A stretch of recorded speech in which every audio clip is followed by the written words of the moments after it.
And then when we look at our income, you take one step back and you say, well, what influences our income? What's our leads? And it's our marketing methods. And so if our leads and marketing methods influence our income, and our income, the way that we generate our income influences the lifestyle or the freedom we want to have.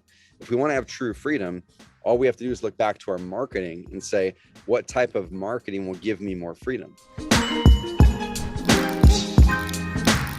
Trevor, thank you for joining me for our Thought Leader Spotlight series. I'm your host, Matt Camp, head of partnerships for DealMachine. And on these, we really like to shine a spotlight on industry experts like yourself to really hear your inspiring stories and educate our audience on the lessons that you've learned over the years and really how you see the world evolving. So today, really excited to welcome on Trevor Mauch. You're the CEO of Carrot, which congrats for being on the Inc. 5000 list of fastest growing companies 4 years in a row now, is it? Dude, yeah, thank you. And I know you guys crushed it and are way higher on the list. You guys are doing amazing. We're working on it. Yeah, that's awesome to see us together on there, man. And I know you guys, I mean, just a little background for our audience, care.com, you guys are a platform that creates kind of a lead generation hub, which helps real estate investors create websites that attract and convert motivated sellers into online leads, or into leads online, I guess. Yep.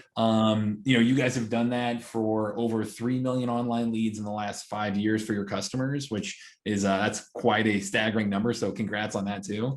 And then for you personally, I know you're a real estate investor. You're a family guy with 3 kids at home. And then, speaker, podcaster, writer, and really a passion, it seems like, to use business to fuel your passion and make an impact on really your community and the world as you know it. So excited to have you on.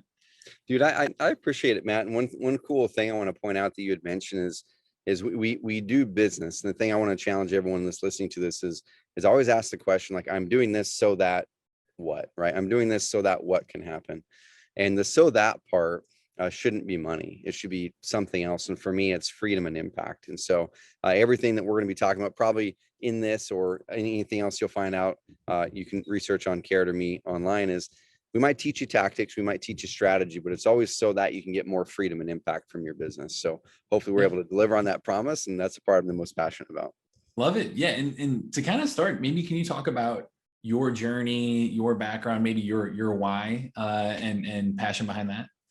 Dude, so oftentimes our passion comes from something that we experience ourselves or a pain that we had, right? So I've got a friend, her name is Annie Grace, and she wrote an amazing book. And her book, she's been on Today's Show, she's been on everything you can possibly imagine, sold tons of copies, impacted millions of people. It's about her journey of how she stopped alcohol. And so she said, that's my passion. I'm so passionate about how alcohol was impacting my life negatively, and the shift I made in my life and how it's transformed my life. And so that fueled what she wanted to do in the future with helping other people. A similar thing for me, except it wasn't alcohol. I built a business or two that actually drove me into the ground, that made it to where I was making good money, and everyone from the outside in would go, man, he's got it made, which I did, right? I had amazing family, healthy, owned a home, had a job that I could have the opportunity for flexibility. The problem, Matt, was the mindset that I took in it actually trapped me in the business more than I think a W-2 job would have at the time. And so I took those learnings from 2008 through 2012 and said, how do I make sure to not have this happen again? How do I make sure to build a business that is based around freedom, and it helps me make real impact, like tangible impact in my community and for those people around me? And how do I build that business with intention versus where a lot of people do is they see an opportunity for going after income, or they don't like their job, or they don't like the income ceiling that they're at, and that's their motivation. How do I get away from this job, and how do I get to 10,000 a month? The thing that most people don't think about is what happens when you hit that number. Right? What happens then?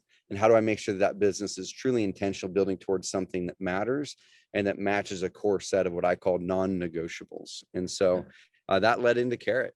Carrot was the experiment business. Honestly, it was, I didn't have this big grand idea for Carrot that I thought I was going to build it into a, multiple 8-figure year business with 50 employees. I didn't have that grand idea. I said, how do I just do business differently than I did in the past? How do I make it so my income's consistent and predictable? How do I make it so it's more fun? How do I make it so I'm intentionally building a valuable asset?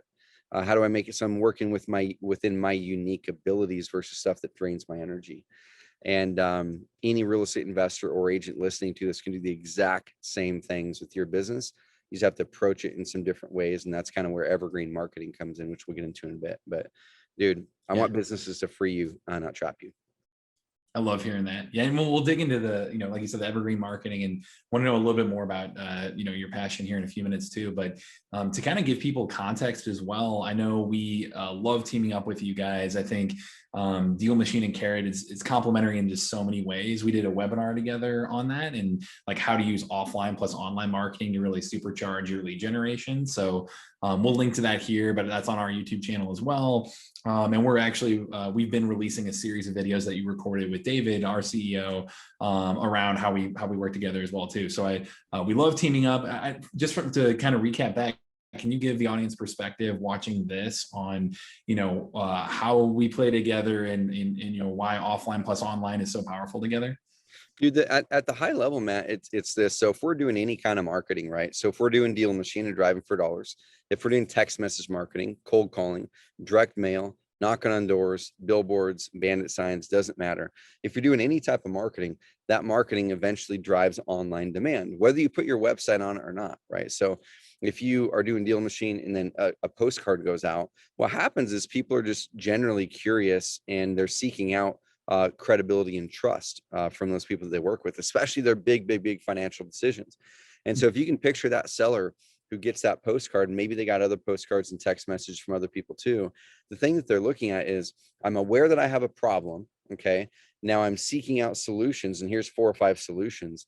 And now the next thing is, which one's the right one for me? Who can I trust? And where do a lot of people go for that? They Google your phone number that's on the postcard. They go to your website if you have one. They might Google your name or your company name, and they're trying to vet and verify you before they work with you. And the thing is, Matt, with your offline marketing, like I said, it all drives online demand, whether you put your website on there or not. With that, there's so many leads and deals that businesses right now are losing, and they don't even know it because of that lack of internet presence. If you don't have a website at all, or you have the wrong website, or it's not optimized for conversion, it's not optimized to perform and build trust. And that's what we focus on at Carrot, is not just how do you launch a website. Anybody can do that, right? Anybody can launch a website today. Go to Wix.com and launch one and make it look great. Your cousin Eddie can set one up for you for a couple $100 or whatever. But it's not about that. Just having a website is table stakes. Now it's about, how do you have like a true authority hub or lead generation hub where your credibility is all over that website. The website's structured in a very certain way to guide the person down a very certain customer path to predispose them to want to work with you versus your competitors. And last thing on it, Matt, is one lost deal. Just one last deal. Like if your average profit per deal is $20,000, if you just lose one deal because someone landed on your existing website and it didn't convert as well as it should have, or didn't load as fast as it should have, and people bounce, which is what we specialize in fast loading sites as well. If it didn't have the right information on it, structured in the right way, you lose one deal. That cheap website cost you $20,000 that year. And so we have tons of case studies where big investors moved over from custom sites and immediately saw their performance go up. And they realized, oh my gosh, I was losing $300,000 a year and lost deals and didn't even know it. Yeah, love that. And you did touch on briefly there, evergreen marketing is a term. And that's something that you guys are really, put a lot of resources behind to help people learn about what is evergreen marketing? How does that power your lead generation? Can you maybe define that for us as well, and give our audience a little bit of a playbook behind that? Dude, for sure. So kind of going back to the freedom and impact side of it. So in my previous companies, we made good income, but it was all transactional type of income. Today I call it hamster wheel income, where as long as you're running on the hamster wheel, the income keeps coming in. And then when we look at our income, you take one step back and you say, well, what influences our income? Well, it's our leads and it's our marketing methods. And so if our leads and marketing methods influence our income, and our income, the way that we generate our income, influences the lifestyle or the freedom we want to have. If we want to have true freedom, all we have to do is look back to our marketing and say, what type of marketing will give me more freedom? And so when we really started to dive in 7, 8, 9 years ago with my previous company, I looked at the different types of marketing we were doing. And I'd said, what marketing did I spend the least time on, but comparatively I had the highest leverage? And it always went back to online inbound marketing, where I'd put up content that my ideal prospect would want to find, and they would find it, and then they would convert at a really, really high rate because that content built trust, it built authority with me. The marketing that was the majority of my income at that time, though, was hamster wheel. It was direct mail. It was doing joint ventures with people. It was kind of one-time stuff. And so when I looked at the vision for the lifestyle that I wanted to have and the business I wanted to have, I said, well, I want to have something that's consistent and predictable so we can hire people, so we can scale things the right way, so I can buy back my time, so we can have more impact. Because if we're always on the hamster wheel to try to get income for the next month, we really rarely pull back and say, what's the impact I want to make and how do we make it happen? So where Evergreen came in was this, Matt, was we said, okay, well, there's two types of marketing. You have inbound and outbound. Outbound marketing is where we go out and do marketing. It's direct mail, cold calling, where the person isn't looking for us or for a solution right there in that moment. We're serving them up a message, and we are going to tap them on the shoulders and say, hey, this might interest you. And it works great, right? DealMachine crushes it with outbound, crushes it. And the reason DealMachine crushes it is because it's a highly, highly targeted version of outbound versus buying a list of 10,000 people and hoping that a small number of them will resonate. DealMachine is the hyper-focused targeted version of that. The flip side of it, though, is Evergreen is there's tons of people every single month in your market looking for solutions to their problems. How do I sell my house fast in Indiana? Cash home buyers in this market, selling a house I just inherited, whatever it is. And if you can rank really well in Google in front of those phrases, they're going to continually come to you in an evergreen fashion. Momentum builds and your work actually goes down. Hamster wheel marketing works great, but your work maintains the same forever. So you have to plug in people to the process, or when you get off the hamster wheel, your marketing starts to go down. Yeah.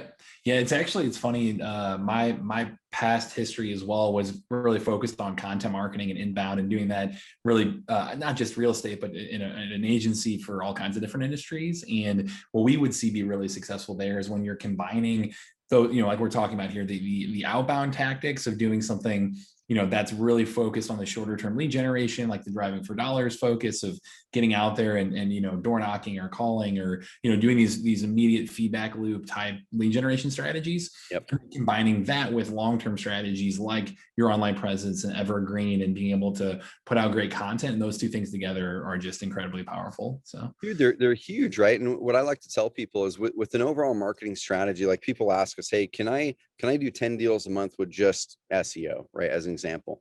And our quick answer is going to be, well, it's going to be pretty hard unless you're going national or regional. We do have clients doing 10, 15, 20 deals a month with SEO only, but that's if they're going like national or regional or a ginormous market and they've invested some really good time to get that momentum. But what I like to say is you get your volume from outbound, right? Because you're tapping people on the shoulders, you're activating demand that maybe isn't at a point to where they're like just so focused on getting the problem solved that they're searching it. Yeah. And then the online are the most motivated people. Yep. They're the people where your lead volume is going to be comparatively lower than what you could get with text message, email, direct mail, driving for dollars as an aggregate. But in general, the motivation of those inbound prospects is so much higher. Yeah. Yep. Makes sense.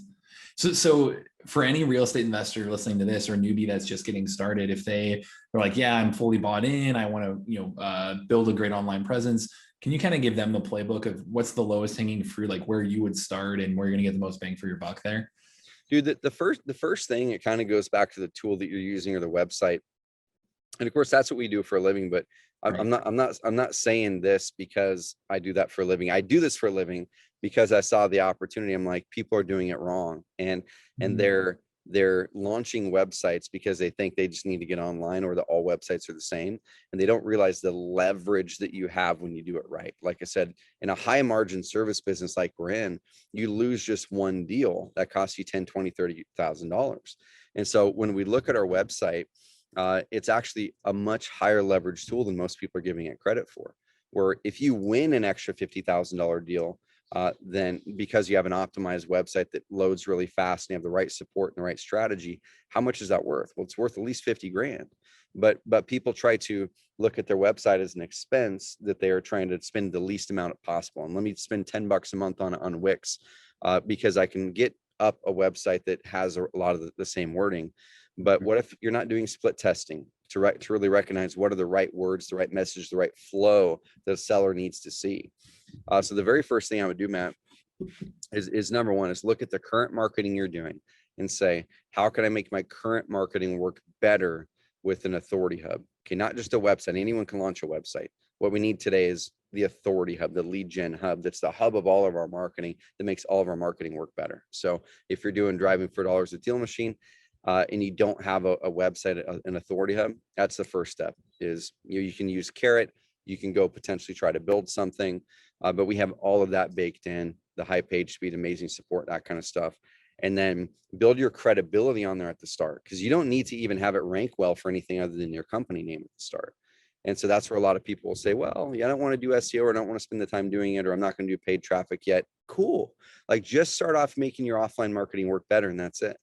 And so take the Carrot site, launch it, the Motivated Seller site, get your branding on there, swap out the photos to make them local, adjust the copy so it's unique to you, make your about page really good, add a picture or a video of you, talk about why you do what you do, your core values resonate with people, make some videos of your process, like stand in front of a whiteboard and say, hey, this is Trevor with XYZ Home Buyers, and I'm glad you're on the website, and you probably have a lot of questions on how our service works compared to agents or iBuyers. I'm going to map out how our process is. So when you fill out the form in this page or call us up, this is what we'll do. This is what our contract looks like. This is how we come up with our offers. And here's some amazing testimonials. And so Yeah. start there, building your credibility or authority hub. And you can use Carrot to do that, or go it alone. Yeah, and I do think a key thing you addressed there in terms of your mindset and how you're justifying spending on this, I think it's shifting marketing from an expense into an investment, like you said. It's hey, this is something that if you're doing this properly, you're setting up a system where there's a return on that investment. It's not just an expense that you're throwing away each month. So same thing we're trying to educate people on when it comes to DealMachine with with you guys too. It's like, hey, think about this broader investment strategy and understand that the whole goal for this is to have that return on the investment, right? So Dude, big time. And a really good example of that is Carter Steph. He's a top investor in Oklahoma City. I think he's the largest investor there, and big agent as well. And he had the fancy custom site. It was a $10,000 custom site, looked beautiful. Everyone that would have looked at it said it's amazing. And then they ended up realizing that their TV, radio, and direct mail and driving for dollars leads, they were converting a lot of them, but they're looking at it going, man, it feels like there might be a leaky bucket here. And so then we analyzed it. They came aboard. We did what's called a concierge with them. We just dialed in the visual to make them really stand out, so it didn't look like the other Carrot sites in their market, built in their authority and their credibility. And there's a case study. People can Google it with Carter Steph. But just 1-800-2-SELL Homes, they added $20,000 a month in new revenue with no extra leads. It was literally with the exact same leads from radio, direct mail, driving for dollars they're already getting. Just now their website worked better. So that's a biggie. The second step, Matt, is once you get that foundational part down where your credibility is lined out and the differentiator for you and your business is lined out in your website to make all of your offline marketing work better. If you now want to scale up and make some online happen, what you can do is what I do actually is I launch a Google pay-per-click campaign first. That's what we found is the most predictable. And an example, Louisville, we started wholesaling ourselves in a market 4 or 5 months ago. We've already pulled out a few $100,000 in wholesale profits in our 4th month in that market, and it's partnering with the client in that market. And the only difference between taking their website that they'd already made it into an amazing authority hub with videos and testimonials, and you could look at their Carrot site versus others and go, man, they're just clearly standing out because they put more credibility in there. The only thing we did is just turned on a Google Ads campaign that was ran correctly, and we spit out our first deal in 3 weeks. So if you guys want to add on more high leverage, high converting leads, Google pay-per-click is the first part.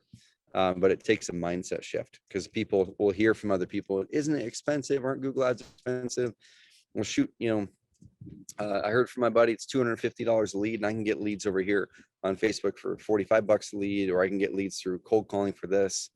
The question I ask is, it's not about the lead volume or lead costs. It's about what is the lead to close ratio? Like, how high will that lead close into a deal? And your PPC and SEO leads are going to close between 1 in 5 and 1 in 15, sometimes 1 in 20 leads into a deal. In Louisville, we're closing 1 in 4 into a deal right now. So If you look at that compared to other types, the lead cost might be higher, but your deal cost is crushing it. We're pulling the $3,000 deal cost and $40,000 average profit. Wow. Yeah, and we'll try to link to, if you can send us a link to that case study, we'll try to include that here in the description too, so that way people can kind of follow along with your recommendations there. But yeah, you did mention, PPC and paid, as an online strategy. On these, I usually like to ask experts in their industry about kind of the trends that they see in their space. And I know consumer data is such a big trend within online marketing right now, with the things Apple is doing and limiting, making it easier for people to share less data online. So would love to hear your thoughts on kind of the future of online marketing there, and if and how you guys are kind of pivoting according to that.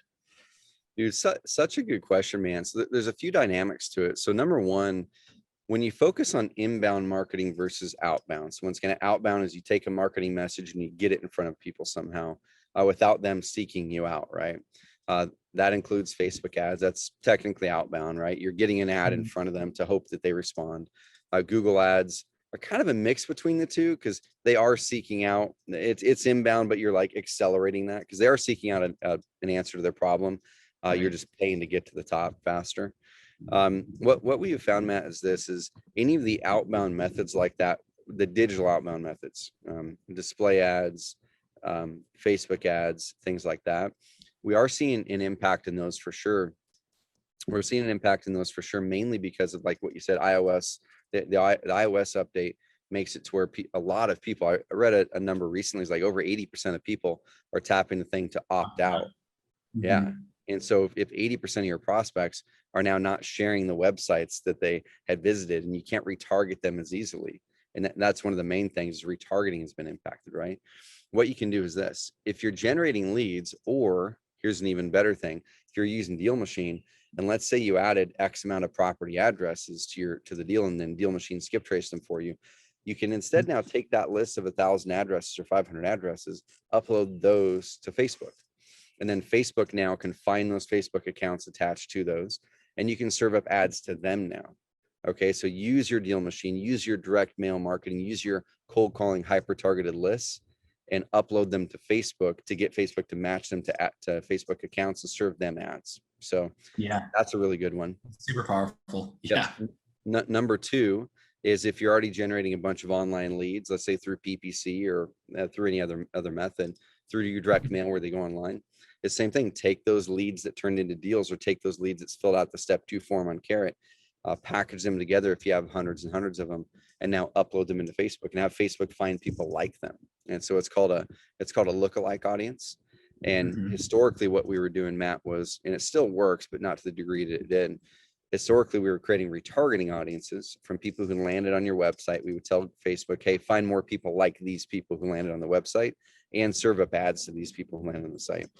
That still works, but not to the degree as of before, because the iOS update. So once again, now we can take our chunk of leads, upload them to Facebook, and say, find people that are 99% the same as these people. It's called a 1% lookalike audience, and that's working really good still. The last part is this, Matt, is the part that I don't predict going away anytime soon, no matter what privacy updates happen, is inbound marketing. Because as long as you're creating good quality content, and you're serving great quality content and a great website with good trust, and it loads fast, and it matches Google's core web vitals that they are coming out with this summer, which our sites match and exceed many of those criteria, which no other system that I know of in this market currently does yet. Individual websites, a lot of those individual ones can. But as long as you're creating good quality content and ranking high in Google, that's where the user is actually in full control. They're doing the search. They're choosing to go to your website. They're choosing to opt in. That method, I think, is going to only strengthen over the next 1, 2, 3, 4, 5 years. And paid marketing is going to be harder and pose more challenges that we'll have to try to work around every year. Yeah, I think that third point is absolutely key right there, where you're saying, hey, put out great content, and you guys do a phenomenal job of that yourself. Like I know you guys do trainings and all kinds of, the Carrot Cast, like you've put out all kinds of great content that you're practicing what you preach and teaching people about how to do this kind of stuff. So would highly recommend, if you're watching this, to check out all of Carrot's content as well. And a lot of the stuff you're explaining here, you have even more in-depth breakdowns on your site there too. So you guys do a great job. Thanks, man. Yeah. One thing, I know that you kind of touched on this at the beginning, but your passion around, helping people find their purpose. And, it seems like that you've done some pretty deep thinking on that yourself. You've been on a journey, your own life, finding that. Can you maybe talk about like what you discovered in that process yourself, and, what your passions are in life, and advice you have for other investors on that journey too? I could talk on this topic all day. This is so good. I was at a mastermind a week ago. I was at Investor Fuel in Nashville, and there's 100 high-level investors sitting there that do at least 50 deals a year. And I'm sitting there going like, what am I going to talk about to this group that's new? Because a lot of them have heard some of my talks before. And I was sitting there on the airplane flying over, and I started to put things on paper and said, what's the framework to build an amazing business and a life with intention, that's going to give you freedom and buy back your time and have an amazing business. And so I did a brand new presentation there, and it really keyed in on three things for me. And then I'll go into the purpose part here in a bit. There's three assets that we all have to work with as entrepreneurs, right? We have, and just life in general, we have time. Okay. That's an asset that you can't get more of, but you can buy back time, right? Like if you have money, you can pay for things, so you can now not have to do that thing that you don't like to do, and you can buy back the time. You have money, which you can go get more of. It's a decently infinite resource, right? I'm not going to say it's infinite, but it's decently infinite. You can go out there and find ways to make more money than you could ever possibly spend in this lifetime. So it's decently infinite. Time is not decently infinite. And then you have energy, and the energy part of it is key. Or no, I'm sorry. It's energy and health. Then you have time, money, health, and energy, right? Yeah. And the thing is, Matt, is when you kind of look at the different phases of our life, and I wish I had something to draw it up here and show you guys this graphic that I made, because it like punches it forward, but I'll try to verbalize as much as possible. If you look at your time of your life from age 0 to age 100, let's say, let's span that there. We have a lot of time, let's say from age 18 to 25, 26, 27, 28, maybe even 30, right? That time starts to go down as we get older. And as we have families, buy the house, get the jobs, chase careers, things like that. But we have relatively low money. So we have a lot of time and health usually in the 20s, and we have relatively low amount of money. So as the 20s go, our time goes down, our health is still strong. Our money starts to go up as we get into our early 30s, mid 30s, is where money usually for most people starts to climb in a good way. Your health is still pretty strong at that phase, but your time is way down here. You're like, shoot, I don't have time to do this now. I've got a family and I've got work, and I'm trying to build this business, or I still have a job and I'm trying to build the business, but I have good money now, and I'm 37 or 38 or 35. And what happens is so many of us work through that next decade, just like we're always going to have that health. Like we're always going to have that health when we're 50, 60, 70, 80. And what I like to have people think about is no matter what time span you're in, if you're already in your 40s, 50s, 60s, amazing. See how you can adjust. Part of your focus is when you start to make some amount of money, how do we make sure that we're very intentional when we hit this money phase that can buy back more of our time, that we actually do intentionally buy back our time so we can do the things we're passionate about while we're healthy. Okay. And here's one way that I'm doing it is, as we built our team, you go, well, what gives me energy? What type of work gives me energy? This type of work gives me energy. What type of work drains my energy? Every quarter, go do the energy audit. You guys can find it at carrot.com/energy. There's no opt-in required. Just get the worksheet, do the energy audit that I created 7-8 years ago, changed my life. And then base your productivity and your work on your energy, not on the money it makes you. Okay. And so if you're looking at that every quarter and you go, man, this is draining my energy, take money that you're earning now and go buy back that time, buy back that energy by creating a process and hiring someone to do that thing. And the more that you trade your energy up, the more you're going to step into things you're passionate about, the more that you're going to love your business, the more that you're actually going to wade through that phase in your life where you're starting to get some good money. And rather than driving yourself into the ground and getting burnout, you're buying back that time and enjoying your life while the health is still fully there. So I'll give you the graphic and we can attach it to it because it really helps a lot. But yeah, please. that mindset has been something that is newer to me the last year or two, and I want more people to step into that. Not the workaholic, not the grind attitude, the let me get to here and then buy back my time so much so I can then go do the things that I can only do with zeal and zest while I am healthy. Okay. The other part with purpose is I think we're all chasing the greater purpose, right? We all hope to have that clouds parting, angels singing moment where it's like, this is why you're on earth, you know? Uh-huh. And some people get that. Like some people are fortunate enough to get that. I never have. And for me, Matt, during that phase, 2011, 12, when I was just not liking my work and I was making good money, but not buying back my time and not doing things that gave me energy. And there wasn't real purpose and passion in my work. We were doing good work, but I wasn't purposeful and passionate about it. I pulled back and I said, what if I just stop pressuring myself to find my purpose? Like, what if I just stopped looking for it? There's that advice that people will give you if you're looking for a spouse and you're not married yet. And they say, like, the second you stop looking is the second that, you find that person. Mm-hmm. And I think passion and purpose is the same thing. That the second that we stop pressuring ourselves to find our purpose, and instead we enjoy the craft and we say, what gives me energy and what types of things do I want to do more of that really give me energy and give me life? And then really asking, who are the people that I would really love to serve? Like, that's the big thing. If you're looking for a purpose, say, who would I love to serve? If you don't know who you would love to serve, go out there and just experiment, do the shotgun approach and go volunteer at this thing, go talk to these entrepreneurs and see if you like coaching. It doesn't matter. Once you find your bucket of people that you like to serve, go all in on those people and say, how can I help them? How can I serve them? Where can I use my energy in things that give me energy to serve them? And that year that I made that decision, I said, man, I'm not going to look for my purpose anymore this entire year. I gave myself permission, said, my purpose this year is literally just to do the best I can possibly do as a human. I want to be the best father this year. I want to be the best husband. I want to be the best possible worker and entrepreneur I can be. I want to be the best son, the best friend. And every day I would wake up and I took that mindset forward, not looking for my purpose in life, but looking for my purpose that year, which is to be the best I could be. And I would find myself in the little things, Matt. It was opening up my drawer in my bedroom one day. And historically, I'd always been a messy guy. I grew up with a really messy room. We would have cleanup days. Like my mom would say, my mom and dad say, hey, day.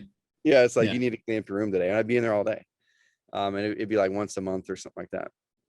And I brought parts of that into my adulthood, thinking that's just me, right? Like my wife's really clean. And so our house is always very clean, but I'd have my closet or I'd have my drawer, or I'd have my truck or under the bed or whatever, right? And one day after making that decision, I opened up my dresser drawer, which many of you can probably relate. You get your clothes nice and folded one day because you're tired of it being messy. And then it stays like that for a week or two. And then you want the shirt at the bottom of the stack, right? So at the bottom of the stack, you want that shirt down there. So then you just pull it and then the whole stack flips. Uh-huh. And then it's messy again. Now, once it's messy again, it's just, okay, it's game on. It's just messy now. It's gonna be like that for weeks or months. I looked at it in that state one day and I said, man, this is taking too much of my energy and that's not the best I can do. And I took the drawer out, dumped it, got rid of half my clothes, folded everything perfectly. 10 years later, my dresser drawers perfectly folded every day. A few weeks later, my closet, I opened up the closet. This is a mess. It's like, this is not the best I can do. Took everything out, got rid of half my crap. Everything's perfect up there. My closet still to this day is pristine. And just one by one, I kept on finding those moments. I would get done with dinner, and bless my mom, she did so much for us three boys. Like she probably made us lazy at the domestic stuff at home. I would put my bowl or plate on the counter, and because my mom would always take it and put it in the dishwasher and clean it. It's like a terrible habit for us boys to adopt, but we did. And I put it there with full intention of me washing it later and putting it in the dishwasher and not have my wife do it. But I put it in the counter and I stepped away, took 2 steps. I'm like, that's not the best I can do. Turn around, get the darn dish, wash the darn dish, put it in the dishwasher, bam, awesome. So the reason I'm bringing this up is if you're struggling to find your purpose and you're like, I don't know, and I can't figure out what it is, stop. Give yourself 12 months to say, I'm not going to even ask that question at all. Your purpose is, can I be the best human being possible this year? And look at every part of your life and go, am I being the best? As soon as you are, when you start, the best you can be, as soon as you are and you start to declutter your life, it's magical. What happens is your purpose just starts to come to you when you declutter your life from all the crap that's weighing you down, and you're going to find it. Yeah, that's awesome, man. I mean, selfishly would love to ask, I know you talked about being the best dad that you can be as well. Like, I know there's a lot of people in our audience who have a family as well. I've got 3 little ones at home. Is there anything that you've learned this year on that journey, or anything that you found out like, hey, here's how I can be the best dad that I can be? Dude, I think the biggest thing, and so we're recording this, a year and a half or so after COVID started, and I guess we're still in COVID now. I think we all thought that we were kind of coming out of it. Now there's some more stuff happening. So reason I bring that up for context is I learned a lot during this period, because we were forced to get out of our construct of what work looked like. And we were forced to say, how does this work? And so a lot of us worked from home for a long time. A lot of us adjusted our schedules. And for me, on the dad perspective, I realized how often I was making excuses that I thought I needed to work, when in actuality I didn't. I probably actually needed separation from work to get my juices flowing and energy going that would make my work more productive. And so I started to adjust my schedule quite a bit. So getting off of work at 2 or 3 in the afternoon rather than working until 5 or 5:30, because if I'd work till 5 or 5:30, you get home and then all of a sudden you're into dinner mode. You're into, there's not a lot of time for real quality time with your kids and family at that point. You dive in, might hang out and play for a half an hour, but your brain is still cranking on work stuff, trying to process it. Then it gets into dinner, then it's the post-dinner routine, bed, school, the whole thing, right?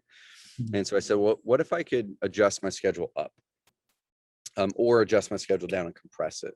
4-day work weeks. Let's test that out. We're doing that this month, 4-day work weeks.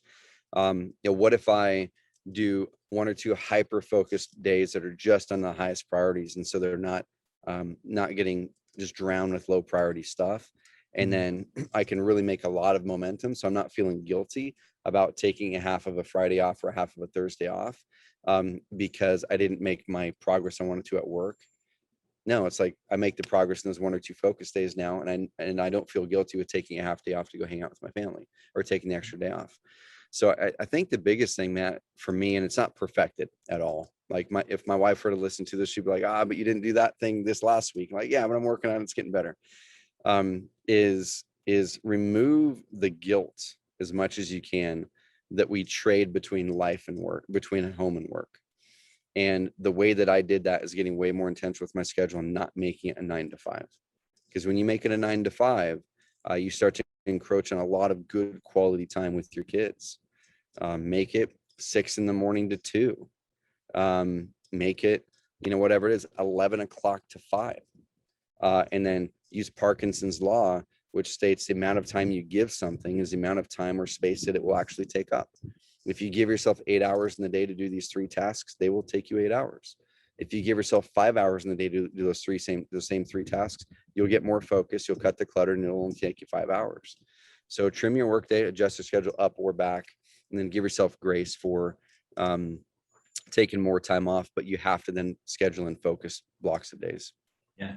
I love that. This has been amazing, man. I don't want to take up too much time on you, but there's so many great resources you've mentioned throughout this whole thing that we'll make sure to link to and give people. But I just appreciate your perspective on life. So that's great. Dude, I love talking about this stuff. So like if I were to look at my energy audit that I did this last quarter and look at my energy gives side of it, it's this kind of stuff. It's talking with entrepreneurs. It's talking about how to buy back more freedom and time, and make a greater impact. It's strategy. It's that kind of stuff. So dude, I'd be game all day long to talk about this stuff. So anytime.